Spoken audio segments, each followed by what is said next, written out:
గత 10 సంవత్సరాల క్రితం సామాన్యులు రూ. 10 రీఛార్జీలు చేసుకునేటువంటి అవకాశం ఉండేది. అయితే ఆ రోజు ఒక కాల్ కాస్ట్ రూపాయి, 1 GB డేటా 100 నుంచి 150 రూపాయలు ఉండేది. అలాగే 3 నెలల్లో ఉచిత ఇన్కమింగ్ కాల్స్ కూడా ఉండేవి. అయితే రోజు 1 GB డేటా 150 రూపాయల నుంచి ఈరోజు 15 రూపాయలకు వచ్చింది. అలాగే కాల్స్ కూడా సెకండ్ పైసాకు వచ్చిన తర్వాత అన్లిమిటెడ్ ఫ్రీ కాల్స్ వచ్చినాయి. సో ఈ సాంకేతికత పెరిగి కాల్ ఛార్జెస్ తగ్గినాయి, డేటా ఛార్జెస్ తగ్గినాయి. కానీ ప్రజలకు భారం మాత్రం తగ్గలేకపోగా ప్రజలకు భారం పెరిగింది. ఆ రోజు 10 రూపాయల కార్డు రీఛార్జ్ చేసుకుంటే ఎన్ని రోజులు కావాలంటే అన్ని రోజులు వాడుకునేటువంటి అవకాశం ఉండేది.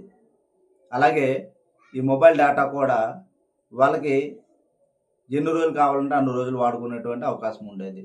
కానీ ఈరోజు ఈ టెలికాం సంస్థలు ముక్కు పిండి వసూలు చేస్తున్నాయి. మీరు కాల్స్ వాడినా వాడకపోయినా నెలకి 300 రూపాయలు రీఛార్జ్ చేయాల్సిందే. ఆ రోజు 10 రూపాయల నుంచి వాళ్ళ అవసరాన్ని బట్టి ఎంత కావాలంటే అంత పే చేసేటువంటి అవకాశం ఉండేది.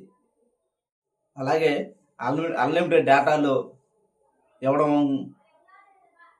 వల్ల ఈరోజు యువత ఆన్లైన్ గేమ్స్కి అలవాటు పడిపోవటం, అలాగే మహిళలు కానీ పెద్దలు కానీ చాలామంది రీల్స్ కానీ యూట్యూబ్లో చెత్త వీడియోస్ కానీ అలాగే ఇక అనేక రకాల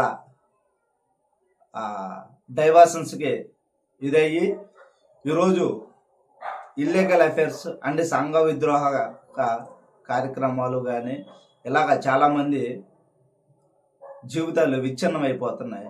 కాబట్టి అన్లిమిటెడ్ డేటాను కూడా బ్యాన్ చేసి విద్యార్థులకు కానీ వ్యాపారస్తులకు కానీ వాళ్ళ పర్పస్కి అన్లిమిటెడ్ డేటా అవసరం ఉందంటే దానికి సంబంధించిన పత్రాలు తీసుకొని అన్లిమిటెడ్ డేటాలు ఇవ్వాలి అని కూడా కోరుతున్నాను.